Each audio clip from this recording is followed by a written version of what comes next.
పోచంపాడ్ గురుకుల విద్యార్థిపై విచక్షణారహితంగా దాడి చేసిన టీచర్ను సస్పెండ్ చేయాలి. విద్యార్థిపై దాడి చేసిన టీచర్ రాజేశ్వరరెడ్డిపై ప్రిన్సిపాల్పై చర్యలు తీసుకుని సస్పెండ్ చేయాలి. విద్యార్థి సంఘాల డిమాండ్. నిజామాబాద్ జిల్లా మెండోరా మండలం పోచంపాడ్ గురుకుల పాఠశాలలో చదువుతున్న మూడ్ రాజు 6వ తరగతి విద్యార్థి శుక్రవారం రాత్రి సమయంలో బాత్రూం వస్తుందని వెళ్లాడు. అదే సమయంలో డ్యూటీలో ఉన్న టీచర్ రాజేశ్వరరెడ్డి వాచ్మెన్ సురేష్లో విద్యార్థి రూమ్కి వచ్చి నువ్వు ఎక్కడికి వెళ్లావని కోపంతో మాట్లాడుతూ విద్యార్థి రాజుపై విచక్షణారహితంగా పైపుతో దాడికి పాల్పడ్డారు. అదే క్రమంలో విద్యార్థితో రాజేశ్వరరెడ్డి మాట్లాడుతూ నేను కొట్టినట్లు ఎవరితోనైనా చెబితే నిన్ను ప్రతిరోజు కొడతానని, తీసి ఇచ్చింటికి పంపిస్తానని భయభ్రాంతులకు గురి చేస్తూ బెదిరించడం జరిగింది. మరియు అదే క్రమంలో విద్యార్థి తండ్రితో ఫోన్లో అసభ్య పదజాలంతో కులం పేరుతో మాట్లాడడం జరిగింది. మరియు ప్రిన్సిపాల్ విద్యార్థికి బెదిరిస్తూ చెప్పగా ప్రిన్సిపాల్ నిన్ను రోజు ఒక టీచర్తో కొట్టిపిస్తాను లేదా నువ్వు హాస్టల్ వదిలిపోయేలా చేస్తాను అని ప్రిన్సిపాల్ విద్యార్థిని బెదిరించడం జరిగింది. కావున రాజు అనే విద్యార్థిపై దాడి చేసిన టీచర్ రాజేశ్వరరెడ్డిపై ప్రిన్సిపాల్పై చర్యలు తీసుకుని విధుల నుండి తొలగించాలని మరియు ఈ గురుకులంలో విద్యార్థులు వెళ్లిపోయిన వారి స్థానంలో వేరొక విద్యార్థికి సీట్లను అమ్ముకున్నట్లుగా అడ్మిషన్స్ జరుగుతున్నాయి.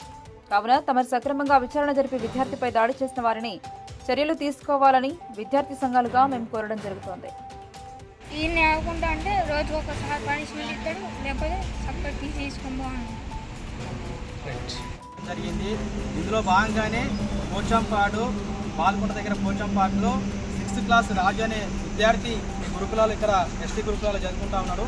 ఇతను కనిపించట్లేదని మ్యాథమెటిక్స్ టీచరు రాజేశ్వరరెడ్డి అనే వ్యక్తి మొన్న మందలించాడు. అంటే పిల్లాడు కనిపించాడంటే మందలించిన ఒక బాధ్యత ఉంటుంది, కానీ మితిమీరి మందలించడం ద్వారా పిల్లాడికి చాలా దెబ్బలు తాగినాయి, రక్తం కూడా గడ్డగట్టిన పరిస్థితి ఈరోజు పిల్లాడి దగ్గర మనం చూస్తూ ఉన్నాం. అంటే ఇంత మితిమీరి కొట్టడానికి రైట్స్ ఎవరు ఇచ్చారు? అంటే గవర్నమెంటే మనకు స్పష్టంగా చెప్తుంది, అట్లీస్ట్ స్టూడెంట్స్ని స్టూపిడ్ అనే రైట్స్ కూడా లేవని చెప్పి ఇంత పర్టికులర్గా చెప్పినప్పటికీ మరి మీరు ఏ విధంగా పిల్లాడి మీద విచక్షణరహితంగా చేతులు వేసుకోవాల్సిన అవసరం ఎందుకు వచ్చిందని ఇక్కడ మేము అడగడానికి వస్తే ఈరోజు అతను సరైన సమాధానం చెప్పలేకపోతున్నాడు. అదేవిధంగా ఈరోజు కులం పేరు ఈరోజు మనము చాలా సందర్భాల్లో ఈరోజు రాజకీయ నాయకులు చెప్తున్నప్పటికీ దానికి చట్టాలు అమలైనప్పటికీ ఈరోజు కులం పేరుని దూషించి మాట్లాడడం అనేది ఇది చట్టరీత్యా నేరంగానే ఇక్కడ మనము చూడొచ్చు. అలాగే అట్రాక్టివ్ కేసు కూడా దీన్ని మనం తీసుకోవచ్చు. అందుకోసమే మేమంటున్నాం అంటే ఏదైతే ఇక్కడ ప్రిన్సిపాల్గా ఉన్నారో అతని మీద కానీ ఎవరైతే ఈ పిల్లాడి మీద చేసిన రాజేశ్వరరెడ్డి కానీ వీరిద్దరి మీద అధికారులు చర్యలు తీసుకోవాల్సిందిగా మేము విజ్ఞప్తి చేస్తున్నాం.